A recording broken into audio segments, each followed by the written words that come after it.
주신 말씀을 통해서 상한 갈대라서 좋습니다 라는 제목으로 함께 말씀을 나누겠습니다. 탈무드에 나오는 이야기입니다. 다윗은 거미를 싫어했습니다. 세상에서 제일 쓸모없는 동물이 거미라고 생각을 했어요. 거미를 볼 때마다 하나님은 왜 이렇게 하찮은 것을 만드셨을까? 늘 투덜거리고 보이는 대로 거미를 죽였습니다. 어느 날 사울 왕이 다윗을 시기하게 되었고 다윗은 죽지 않으려고 도망을 갔어요. 사울 왕이 다윗을 죽이려고 창을 던졌거든요. 그래서 살기 위해서 광야로 도망을 갔습니다. 사울 왕이 3,000명의 군사를 이끌고 다윗을 추격해 왔어요. 어느덧 다윗이 있는 곳에 사울의 군사들이 왔습니다. 다윗이 급하게 굴로 숨었어요. 사울의 군사들이 다윗이 숨어 있는 동굴 앞으로 왔습니다. 그런데 그때 거미 한 마리가 그 동굴에 있는 입구를 갖다가 거미줄을 치기 시작하는 거예요. 거미줄 어느 정도 다치니까 사울의 군사가 동굴 앞에 왔습니다. 그리고 들어가려다가 이렇게 말하는 거예요. 여기에 거미줄이 있는 것 봐. 사람이 들어갔으면 거미줄이 있겠어? 여기엔 아무도 없어. 그냥 돌아가자 하면서 군사들이 머뭇거리다가 그냥 돌아가는 거예요. 그 안에 다윗이 있는데 사울의 군사들은 거미줄을 보고 그냥 돌아갔습니다. 다윗은 그것을 다 듣고 보았습니다. 그는 이렇게 생각을 합니다. 내가 세상 하찮게 여겼던 거미 때문에 내가 살게 되었구나. 그때 다윗은 깨달았어요. 하나님께서 왜 그 더럽다고 생각했던 거미를 그렇게 만드셨는가? 하나님께서는 그 거미를 통해서 나를 살리셨구나. 다윗은 거미를 만드신 하나님의 뜻을 알고 고백을 합니다. 이렇게 고백하지요. 내 영혼아, 내가 어찌하여 낙심하며 어찌하여 내 속에서 불안해하는가? 너는 하나님께 소망을 두라. 그가 나타나 도우심으로 말미암아 내가 여전히 찬송하리로다. 내가 생각했을 때에 세상에서 가장 하찮게 여겼던 그것이 나를 살렸다는 것이죠. 그럼을 통해서 하나님께 소망을 두라. 다윗은 고백하고 있는 것입니다. 거미도 소중한데 하물며 우리는 얼마나 소중할까요? 사순절은 우리의 소중함을 깨닫는 시간입니다. 우리가 어떤 존재인지, 어떤 사랑을 받았는지, 그러기에 우리가 어떠한 삶을 살아가야 되는지 발견하는 시간이 사순절 기간이죠.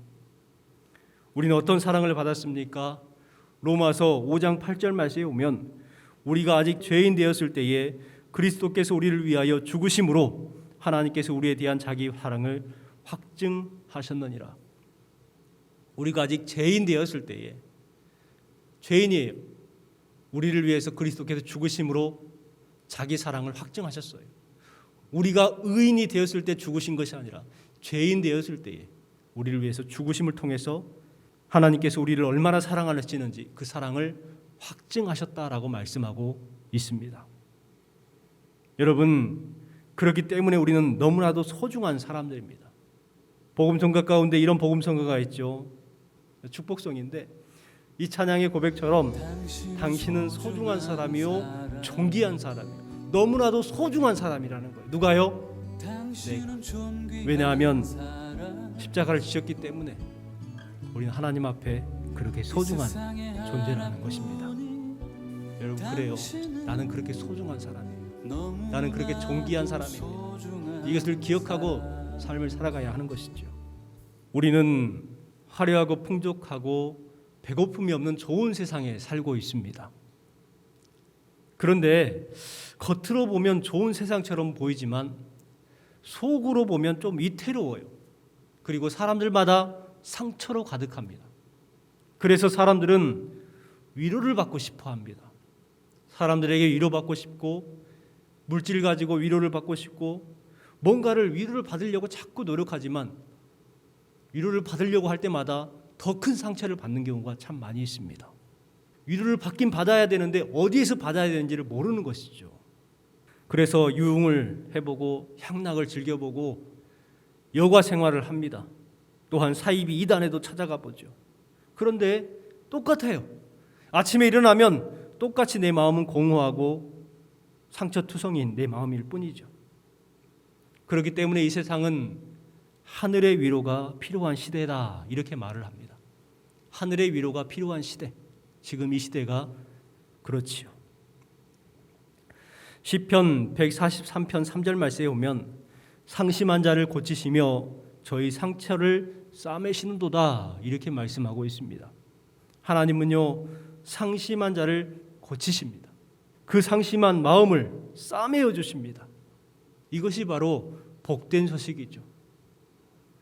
위로함이 필요한 이 세대 가운데에 얼마나 큰 좋은 소식입니까? 복된 소식입니까? 너무나도 좋은 소식입니다. MBC 9시 뉴스 메인 앵커를 했던 조정민 아나운서가 교회 잔입 취재 중에 은혜를 받고 회개를 했지요. 그리고 지금은 목사님이 되어서 베이직 교회 목회를 하고 계십니다. 그분이 자신의 인생을 돌아보면서 이렇게 고백을 했습니다. 저는 25년 동안 뉴스를 전했습니다. 제가 전하는 뉴스를 듣고 한 사람도 달라지지 않았습니다. 왜냐하면 제가 전하는 뉴스는 배드 뉴스였기 때문입니다. 자기는 뉴스를 진행하면서 사람들에게 나쁜 소식만 전했다는 거예요. 그런데 예수님의 말씀은 굿 뉴스였습니다. 듣는 사람들이 살아나고 치유되고 회복되고 바뀝니다. 저는 좋은 소식을 전하기 위해서 목사가 되었습니다. 여러분, 이분의 고백처럼 세상은 배드 뉴스밖에 없어요. 나쁜 소식밖에 없어요. 여러분, 텔레비전의 뉴스를 보십시오. 부정적인 뉴스들이 대부분이고 잘못된 뉴스, 거짓된 뉴스들이 가득하죠. 그런데 예수님의 말씀은 굿 뉴스죠. 조정민 목사님이 말씀하신 것처럼 그 복음을 듣는 사람들은 살아나고 치유되고 회복되고 바뀜의 역사를 경험하게 됩니다. 그럼을 통해서 하나님의 말씀 속에서 위로와 평안을 얻게 됩니다. 여러분, 배드 뉴스에 귀를 기울이지 마시고 굿 뉴스에 귀를 기울이시기를 주님의 이름으로 축원합니다. 오늘 주신 말씀에 예수님은 어떤 분이신지 설명해 주고 있습니다. 20절 말씀을 같이 읽겠습니다. 상한 갈대를 꺾지 아니하며 꺼져가는 심지를 끄지 아니하기를 심판하여 이길 때까지 하리니. 상한 갈대를 꺾지 아니하신다. 꺼져가는 심지를 끄지 아니하시기를 심판하여 이길 때까지 하겠다라고 말씀하고 있습니다. 얼마나 귀한 말씀입니까? 세상에는 상한 갈대와 같은 사람들, 이러한 사람들을 무지하게 꺾어버립니다. 세상 사람들은 꺼져가는 심지를 무정하게 꺼버리는 곳이 바로 이 세상입니다. 세상에는 궁율과 자비가 없지요. 또 내가 꺾어야 이기는 것처럼, 꺼버려야 내가 잘 되는 것처럼 생각하는 세대가 이 세상입니다. 예수님은요, 고치시고 치료하는 사역을 많이 하셨어요. 공생애 동안 많은 환우들을 고쳤고 수많은 병자들을 고쳐주셨습니다. 마태복음 4장 23절 말씀에 보면 예수께서 모든 병과 모든 약한 것을 고치시니, 또 마태복음 8장 16절 말씀에 보니까 예수께서 귀신들을 쫓아내시고 병든 자들을 다 고치시니, 그리고 오늘 주셨던 말씀에 15절에 보면 그들의 병을 다 고치시고 라고 말씀하고 있습니다. 예수님은요, 고치시는 사역을 하셨어요. 오늘 말씀에도 예수님께서 안식일에 손 마른 사람을 만나셨습니다. 손이 말랐다라는 것은 손이 마비되었다는 것이죠. 움직일 수가 없는 상태, 손이 거의 뼈만 앙상하게 남아있는 그러한 상태를 말합니다. 오늘 말씀에는 한 손 마른 자라고 이렇게 되어 있고 누가복음에는 오른손 마른 자라고 기록을 합니다. 그리고 외경인데 외경에는 그의 직업을 석공으로 한 손 마른 자라고 기록이 되어 있습니다. 그렇다면 이 사람은 석공이었고 오른손이었고 그 오른손이 말라버린 거예요. 속공은 어떤 사람입니까? 돌을 다듬는 사람입니다. 무거운 돌을 옮기는 일을 해야 하기 때문에 속공에게 오른손은 매우 중요합니다. 오른손은 힘을 쓸 수 있는 손입니다. 그런데 그 오른손을 쓸 수가 없게 되었다. 열심히 살아왔을 겁니다. 그런데 이제 일할 수가 없게 되었어요. 가족들을 먹여 살려야 하는데 일할 수가 없습니다. 희망을 잃어버린 사람이에요. 예수님은 그 손마른 사람을 불쌍히 여기셨습니다. 13절부터 15절까지 말씀에 보면 예수님께서 그 사람을 치료하는 말씀으로 기록되어 있죠. 13절의 말씀에 보니까 이에 그 사람에게 이르시되 손을 내밀라 하시니 그가 내밀매 다른 손과 같이 회복되어 성하더라. 여러분, 우리도 치료받는 방법이 이것입니다. 손을 내밀라 하시니 그가 내밀매 다른 손과 같이 회복되어 성하더라. 주님께서 말씀하신 대로 우리가 내밀면 되는 거예요. 내밀어야 비로소 회복을 경험하게 되는 것입니다. 14절 말씀에 보면 바리새인들이 나가서 어떻게 하여 예수를 죽일까 의논하거들. 15절에 예수께서 아시고 거기서 떠나가시니 많은 사람이 따르는지라 예수께서 그들의 병을 다 고치시고 라고 말씀합니다. 예수님께서는 사람들을 치료하고 회복해 주셨습니다. 특별히 손 마른 사람의 손을 회복되게 하셨고 성하게 하셨습니다. 그런데 세상은 어떻습니까? 여러분 주신 14절 말씀해 보세요. 바리새인들이 나가서 어떻게 하여 예수를 죽일까 의논하거든. 예수님은 치료하고 회복시키시고 고치시는데 세상은 어떻게 하고 있어요? 어떻게 하면 예수를 죽일까 의논하고 있어요. 우리가 살아가고 있는 이 세상이 바로 이 같은 세상이죠. 상한 갈대를 꺾어버리는 것이 세상이고 꺼져가는 심지를 꺼버리는 것이 세상이에요. 불쌍한 사람을 보면 불쌍하다는 마음이 들어야 하고 힘든 일을 당한 사람을 보면 정말 안타까운 마음이 들어야 정상 아닙니까? 아무런 느낌이 들지 아니하면 그런 사람은 마음이 고장난 사람입니다. 양심과 신앙이 고장난 사람이죠. 이 세상은 바로 이와 같이 고장난 세상입니다. 마음이 고장나 있고 신앙이 고장나 있고 양심이 고장나 있는 그러한 세대 가운데 우리가 살아가고 있습니다. 14절 말씀에 바리새인들이 바로 양심이 고장나 있었던 사람입니다. 손 마른 사람의 고침을 받았어요. 불쌍한 사람, 정말 어렵고 힘든 일을 당한 사람을 고쳐주었단 말이에요. 그것을 보고 감동을 하고 뭔가 느낌이 있어야 될 텐데 오히려 그것을 보고 죽일까 의논을 하는 사람들이 바리새인들이었다는 것입니다. 이런 사람들이 있으면 모든 사람들을 힘들게 만들지요. 생각해 보세요. 이런 사람이 교회에 있으면 얼마나 힘들겠어요. 교회는 상처를 주는 곳이 아니라 치료하고 용서하고 회복시키는 곳입니다. 이것이 바로 교회가 되어야 하는 것입니다. 우리는 꺾어서는 안 돼요. 치료하고 회복시켜야 합니다. 왜냐하면 예수님께서 그렇게 하셨기 때문에 그래요. 오늘 말씀에 예수님은 어떤 분이십니까? 먼저는 상한 갈대를 버리지 아니하시는 분입니다.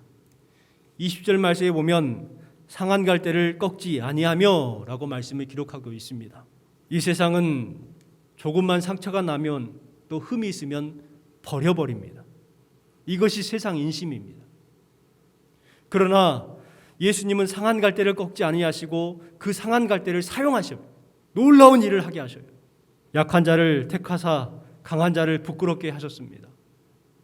세상에 천한 것들과 멸시하는 것들, 없는 것들을 택하셔서 있는 것들을 피하게 하셨습니다.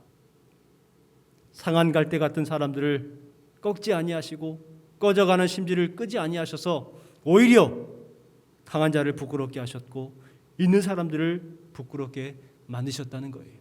베드로는 장담하기를 다 주님을 버릴지라도 나는 주님을 버리지 않겠습니다. 장담을 했어요. 그러나 주님이 잡히시던 날 밤에 베드로가 어떻게 합니까? 주님을 모른다고 3번을 부인했어요. 베드로는 자괴감으로 심히 통곡을 합니다. 그는 상처 입은 갈대가 되었고 상한 갈대가 되었습니다. 부러진 갈대가 되었어요. 그러나 예수님께서 부활하신 후에 베드로에게 찾아오셨습니다. 요한의 아들 시몬아, 내가 나를 사랑하느냐? 이렇게 물으셨어요. 상한 갈대였고 부러진 갈대였던 베드로에게 찾아오셔서 꺾어버리지 아니하시고 그 상한 갈대를 통하여서 초대교회의 사명을 감당하게 합니다. 이런 말이 있습니다. 못생긴 나무가 산을 지킨다라는 말이 있죠. 못생긴 나무가 산을 지킨다. 영한 약한 갈대를 어떻게 사용했을까요? 먼저는 성서를 기록하는 재료로 사용이 되었습니다. 과거에 성경을 기록할 때에 갈대를 깎아가지고 펜촉을 만들어요. 펜처럼 이렇게 깎아요. 그래서 먹물을 묻혀가지고 썼다고 합니다. 그렇게 이용된 펜 역할을 했던 것이 갈대예요. 그런데 그냥 말끔한 갈대를 하는 것이 아니라 막 상처나고 뭔가 문제가 있는 그런 나무 있잖아요. 그런 갈대나무. 그런 거를 갖다가 예쁘게 깎으면 기풍이 있고 멋있거든요. 그래서 상처난 갈대를 그렇게 이용을 해가지고 했단 말이에요. 우리도 지팡이를 만들 때 막 깨끗한 지팡이 만드는 게 아니라 뭔가 이렇게 삐뚤어지고 뭔가 이상이 있는 그런 것들을 가지고 지팡이를 만드는 것처럼 그렇게 만들었대요. 또 갈대를 얇게 펴서 말려가지고 종이처럼 만들어요. 그게 파피루스라고 하는데 거기에다가 하나님의 말씀을 기록했습니다. 그렇게 보잘것없고 과찮은 연약한 갈대를 가지고 펜을 만들어서 하나님의 말씀을 쓰게 했고 하나님의 말씀이 기록되는 곳으로 삼아주셨다는 것이죠. 이렇게 쓰임받았습니다. 두 번째는 찬양의 도구로 사용했습니다. 갈대를 다듬어서 피리로 만들어요. 그리고 그 피리로 하나님을 찬양했습니다. 여러분 색소폰에 보면 마우스피스라는 게 있어요. 그 밑에 보면 대나무처럼 생긴 것을 얇게 해가지고 거기에서 떨림을 통해서 소리가 나게 만들어요. 저게 어떤 것이냐에 따라서 소리가 달라져요. 그래서 매우 중요합니다. 근데 저게 뭐냐면 갈대예요. 리드라고 하죠. 갈대는 이렇게 하나님을 찬양하는 도구로 귀하게 쓰임받았습니다. 크로스비 여사를 아실 거예요. 그분은 시각 장애인이었습니다. 어찌 보면 상한 갈대 같은 분이었죠. 그런데 그분이 앞을 볼 수 없음에도 불구하고 이 세상에서 가장 많은 찬양을 작곡하신 분이 되었습니다. 무려 6,000곡을 작곡을 했죠.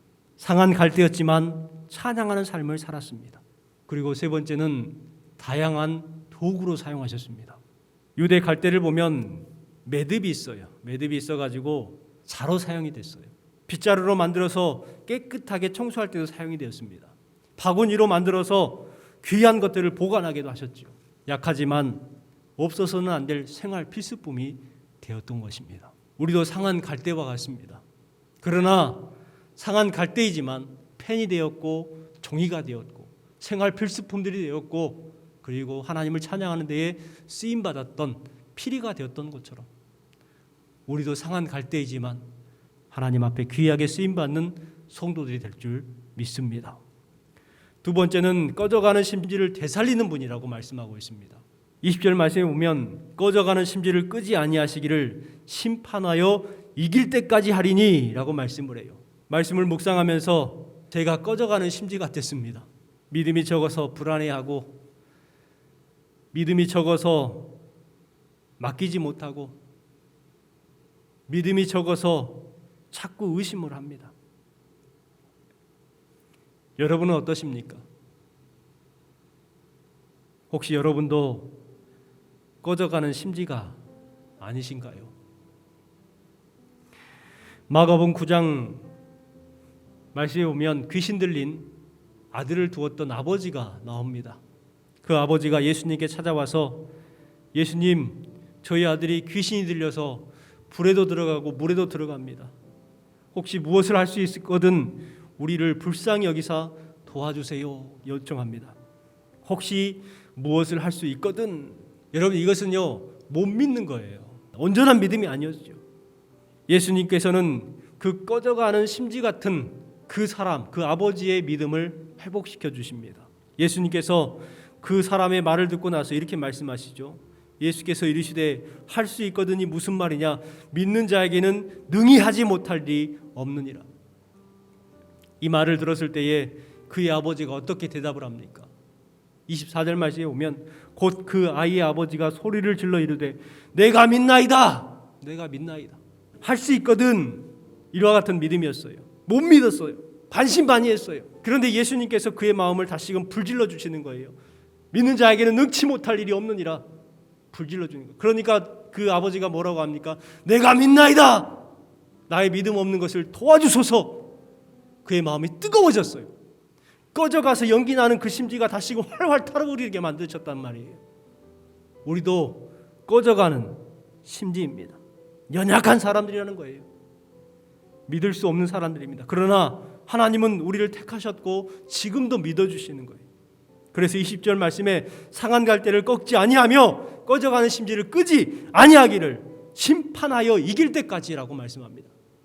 저는 이 20절 말씀에 큰 힘이 됩니다. 예수님은 상한 갈대에게 힘을 주시고 쓰임받게 해주셨어요. 꺼져가는 심지에 성령의 기름을 부어주시고 말씀의 기름을 부어주시고 사랑의 기름을 더해주셔서 활활 타오르게 하셨어요. 여러분, 그런데 언제까지라고 말씀합니까? 진짜 중요한 말씀이죠. 언제까지? 언제까지 그렇게 꺾지 아니하시고 끄지 아니하시느냐? 심판하여 이길 때까지 하리니. 포기하지 않겠다는 거예요. 우리가 살아 숨쉬는 그 순간 어디에서든지 심판하여 이길 때까지 그렇게 하신다 말씀하고 있습니다. 말씀을 마무리합니다.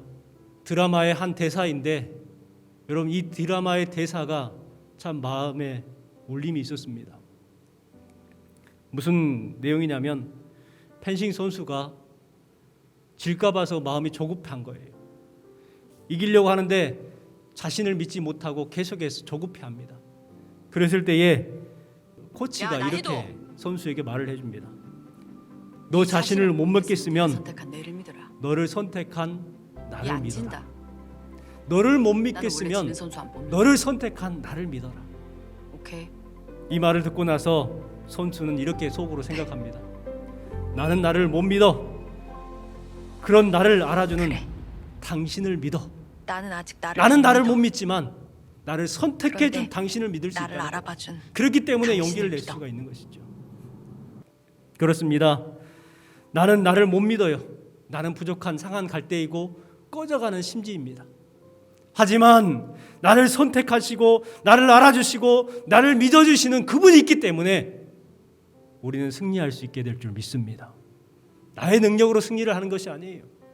나의 능력으로 무엇인가 할 수 있는 것이 아니라 나를 믿어주고 나를 선택하시고 나를 인정해 주시는 그분이 있기 때문에 우리는 승리할 수가 있습니다. 그래서 오늘 말씀 제목처럼 나는 상한 갈대라서 좋습니다. 이 고백을 할 수가 있는 것이죠. 여러분, 상한 갈대인데 뭐가 좋아요? 상해 있는데 뭐가 좋습니까? 하지만 나 때문에 좋은 것이 아니라 나를 믿어주고 나를 택해주신 그분이 있기 때문에 나는 상한 갈대라서 좋습니다. 고백할 수가 있는 것입니다. 여러분, 이 고백이 저와 여러분의 고백의 됨을 통해서 최후 승리를 얻게 되는 복된 성도의 삶이 되기를 주님의 이름으로 축원합니다.